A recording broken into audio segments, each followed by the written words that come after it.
გამარჯობა, ვიწყებ საუბარს ადამიანის საჭვის მომნელებელი ტრაქტის სისხლმომარაგებაზე. დღეს განვიხილავ უშუალოდ საყლაპავის არტერიულ სისხლმომარაგებას. ამ სლაიდზე ნაჩვენები არის ორი სურათი. მარჯვენა მხარეს არის მაკროპრეპარატი, ეს ფოტოა, სადაც გატარებული არის საგიტალური კვეთი პრეპარატზე. მარცხენა მხარეს კი არის ნახატი ნაჩვენები, უკეთესი გაგებისათვის სისხლმომარაგების, აქ კარგად ჩანს ყველაფერი. დავიწყოთ საუბარი იმით თუ რადგანაც ანატომიაზე ვსაუბრობთ, რა სიგრძის არის საყლაპავი, იგი დაახლოებით 25-30 სანტიმეტრის არის. უნდა ვახსენოთ ასევე სკელეტოტოპია თუ სად არის, რა ესაზღვრება მას. სკელეტოტოპიის კუთხით, ანუ საყლაპავის წინ პროქსიმალურ ნაწილში განთავსებული არის აი ეს სტრუქტურა, ბეჭდისებრი ხრტილია ეს. ბეჭდისებრი ხრტილი, ანუ მის უკან იწყება საყლაპავის კისრის ნაწილი. ხოლო საყლაპავის უკან, აი ამ ნაწილში, უკან მოთავსებული არის ხერხემლის სვეტი, როგორც ვიცით, და კონკრეტულად კისრის მეექვსე მალა. აი ამ ნაწილებიდან, ანუ სკელეტოტოპია ასეთი აქვს, ამ ნაწილებიდან იწყება საყლაპავის კისრის ნაწილი. შემდგომ, როგორც ვიცით, გვაქვს გულმკერდის ნაწილი საყლაპავის, რომელიც თავის მხრივ განთავსებული არის ხერხემლის წინა ზედაპირზე, ხო? აი აქ კარგად ჩანს პრინციპში, ეს არის ხერხემლის სვეტი, გულმკერდის ნაწილი ხერხემლის სვეტის და ეს არის საყლაპავი.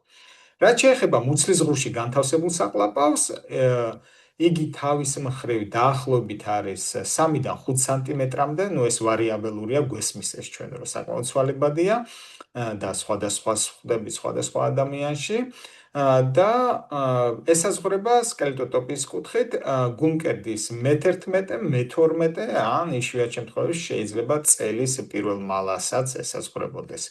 ან მისი ქვედასაზღვარი, ამაზე ვსაუბრობ ახლა, ან ქვედასაზღვარი არის მე-11, მე-12-მდე გულმკერდის ან წელის პირველ მალამდე.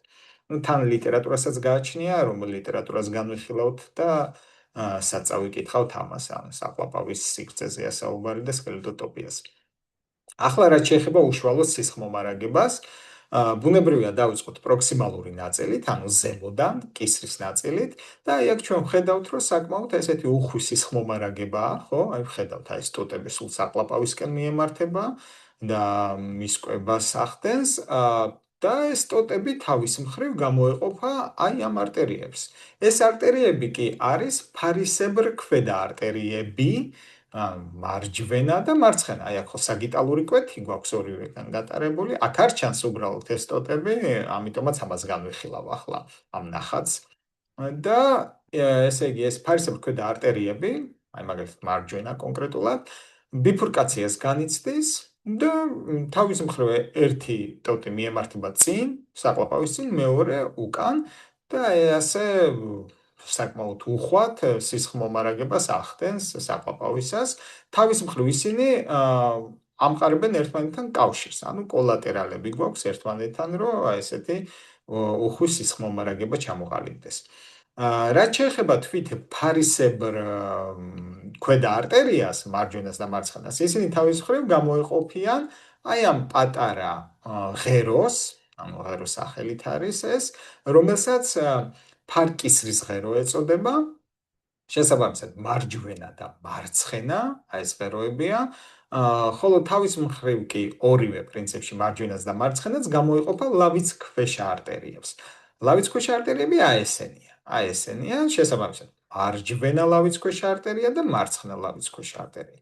ახლა რა შეეხება მარჯვენა ლავიცქვეშა არტერია თავის მხრივ გამოეყოფა მხართავის ღეროს. აი მხართავის ღერო, აი ეს არის უშუალოდ ტოტია აორტის რკალის. ანუ ჩვენ ვიცით როგორც წესი აორტის რკალს გამოეყოფა 3 ტოტი, ხო და ერთ-ერთი არის ეს მხართავის ღერო. აი ეს ნაწილი არის, ოღონდ ეს მარჯვნივ. რაც შეეხება მარცხნივ, აი მარცხნივ უშუალოდ გამოეყოფა მარცხენა ლავიცქვეშა არტერია და შემდგომ იძლევა უკვე აი ეს რაზეც ვისაუბრეთ ზემოთ, ხო? ანუ გვაძლევს აქ მარცხენა მხარეს მარცხენა ფარკისრის ღეროს, მარცხენა ფარკისრის ღერო კი თავის მხრივ ერთ-ერთ ტოტად გვაძლევს ფარისებრ ქვედა არტერიას, მარცხენას ამ შემთხვევაში, ამ შემთხვევაში მარჯვენას. ეს პრინციპში განვიხილეთ კისრის ნაწილი საყლაპავისა, მისი არტერიული სისხლმომარაგება და გვესმის, რომ საკმაოდ უხვი სისხლმომარაგება აქვს ამ ნაწილს. ახლა გადავიდეთ გულმკერდის ნაწილზე, აორტის, ხო, აი ეს ნაწილი არის გულმკერდის ნაწილი და ვისაუბროთ მის სისხლმომარაგებაზე. იქიდან გამომდინარე, რომ მისი სიგრძე გაცილებით მეტია, ხო, კისრის ნაწილის სიგრძე დაახლოებით, აი ლიტერატურაში ასე აღწერილი არის 6 სანტიმეტრამდე. ზოგ ლიტერატურაში როგორ წერია, ზოგში როგორ, 6 სანტიმეტრი ვთქვათ, 6 სანტიმეტრამდე ამისი სიგრძე და ამასაც ხვდებით, რომ ინდივიდუალურია, უნდა გვახსოვდეს ეს კარგად, რომ ანატომიაში ძალიან ბევრი რამე ცვალებადია და არ უნდა გაგვიკვირდეს, თუ სხვადასხვა ინფორმაციებს შევხვდით. ასევე სიზარღვების მხრივათაც, იმიტომ რომ პრაქტიკაშიც, როდესაც თქვათ, აი საკლაპავზე მუშაობთ, ხო, სხვადასხვა ტოტებიც გვხვდება, დამატებითი ტოტები გვხვდება და ეს არ არის გასაკვირი. აა დაუბრუნდეთ ახლა გულმკერდის ნაწილს საკლაპავისას და ვახსენოთ თუ უშუალოდ რომელი ტოტები კვებავს მას და ასევე დამატებით ტოტებზეც ვისაუბროთ. უშუალოდ მას კვებავს დაახლოებით 4-5 ტოტი. აი აქაც ასეთი ცვალებადი ჩამონათვალია, ან 4, ან 5, ან 3, რომელიც უშუალოდ გამოეყოფა, აი როგორც ხედავთ, მარცხენა მხარეს მოთავსებული არის, განთავსებული არის უფრო სწორად გულმკერდის აორტა, ხო? აი ეს აორტის რკალი, დაღმავალი და შემდგომ გულმკერდის აორტა. გულმკერდის აორტა, ესე იგი, თავის მხრივ მარცხენა მხრიდან და უკანა მხარეს უკვე მიემართება მისგან ტოტები, რომელიც დაახლოებით არის 4-5 და უკავშირდებიან, ესე იგი, გვერდიდან, მარცხნიდან და უკნიდან. და აი წარმოიდგინეთ უკანა მხარეს საკმაოდ ასეთი, როგორც აი აქ ჩანს, აი პრინციპში აქაც ჩანს, ეს წყვეტილად რაც არის, შეგვიძლია ვთქვათ, რომ ეს არის უკანა მხარეს არსებული ტოტები, საკლაპავის უკანა მხარეს. და ეს 4-5 ტოტი აი ესეთ ანასტომოზებს ამყარებს ერთმანეთთან და საკმაოდ ესეთ უხვი სისხლმომარაგება აქვს. გარდა ამისა, ამ 4-5 ტოტისა, ასევე გვაქვს დამატებითი ტოტები, რომლებიც შეიძლება არსებობდეს, შეიძლება არა. თუმცა აუცილებლად უნდა ვახსენოთ, მაგალითად ბრონქიალური არტერიებიდან გამომავალი, ანუ აქ ხვდებით, აი ეს არის ტრაქეა, ეს არის მარჯვენა ბრონქი, ესა მარცხენა ბრონქი. თავის მხრივ მათ უშუალოდ აქვთ თავისი მკვებავი არტერიები, რომლებიც, თქვათ, აი მარჯვენა ბრონქიალური არტერია და მარცხენა, რომელიც თავის მხრივ კიდე იყოფა, ეს არის ზედა ქვედა და როგორც წესი, ქვედა იძლევა ხოლმე ტოტს საკლაპავისკენ, ან შეიძლება ზედამაც მოქცეს. ყველაზე იშვიათად მარჯვენა იძლევა, თუმცა შესაძლებელია მარჯვენაც იძლეოდეს, მაგრამ უნდა გვესმოდეს, რომ ბრონქიალური არტერიებიდან ვიღებთ სისხლმომარაგებას საკლაპავში.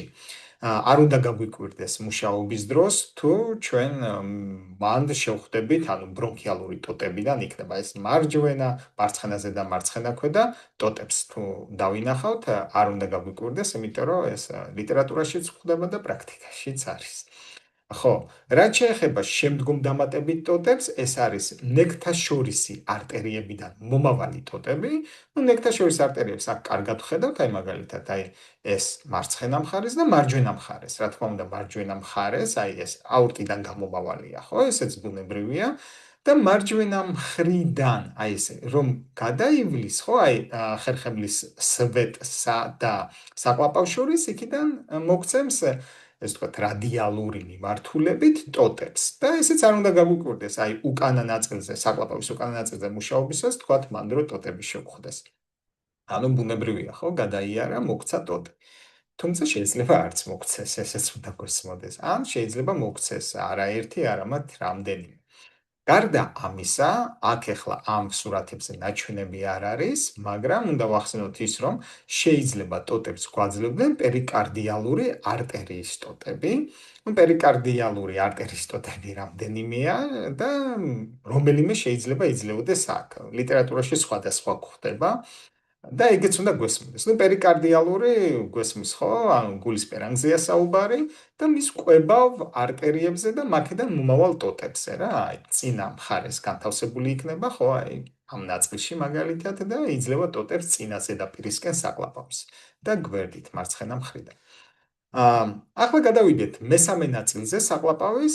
განვიხილეთ ესე იგი გულმკერდის, ისრის და ახლა უკვე მუცლის ამ პერიტონეუმის ღრუში არსებული საყლაპავის ამ შემთხვევაშიც საკმაოდ უხვი სისხლმომარაგება აქვს საყლაპავს, ზოგადად საყლაპავი საკმაოდ კარგი სისხლმომარაგებით ხასიათდება. და აქ რა გვაძლევს, ესე იგი, ტოტებს? ჯერ ვახსენოთ, აი, აქ ჩანს კიდევაც, აი ეს არის წინა ზედაპირზე განთავსებული და ეს წყვეტილად რაც არის უკანა ზედაპირია. ანუ რასაც ვერ ხედავთ, ეს წყვეტილად არის ნაჩვენები. ამ შემთხვევაში გვაძლევს ტოტებს აი ამ ნაწილებში კუჭის მარცხენა არტერია, კუჭის მარცხენა არტერია, აი ეს არის და კუჭის მარცხენა არტერია თავის მხრივ ну, როგორც წესი, არის უშუალოდ ფაშვის ღეროსტოტი. თუმცა, რა თქმა უნდა, გამონაკლისები არსებობს, პრაქტიკაშიც ძალიან ბევრჯერ გვხვდება და თქვათ, ლიტერატურაში შეიძლება შევხვდეს, რომ უშუალოდ შეიძლება მუცლის აორტას გამოიყოს, არ არის გამორიცხული. ან სხვადასხვა ვარიაციები არის და ეს არ უნდა გაგვიკვირდეს. კუჭის მარცხენა არტერია, ესე იგი, თავის მხრივ გვაძლევს ტოტებს, საყლაპავის ტოტებს, რომელიც აი ამ ნაწილში არის წარმოდგენილი და გარდა ამისა, აი ამ კუჭის მარცხენა არტერიის ტოტებისა, ამ ქვედა ნაწილში, მუცლის ნაწილში საყლაპავისა, იძლევა ტოტებს დიაფრაგმის ქვედა არტერიები. ამ დიაფრაგმის ქვედა არტერიები, აი ეს არის მარჯვენა და აი მარცხენა არის, აი აქეთ ამ მხარეს რომ მიემართება და უხშირესად ტოტებს იძლევა მარცხენა არტერია, თუმცა შეიძლება მარჯვენაც იძლეოდეს, არც ეს არ უნდა გაგვიკვირდეს. აი გამოდის აი ესეთი საკმაოდ უხვი სისხლმომარაგება აქვს საყლაპავს. დღეს ამაზე მინდოდა საუბარი. დიდი მადლობა ყურადღებისათვის.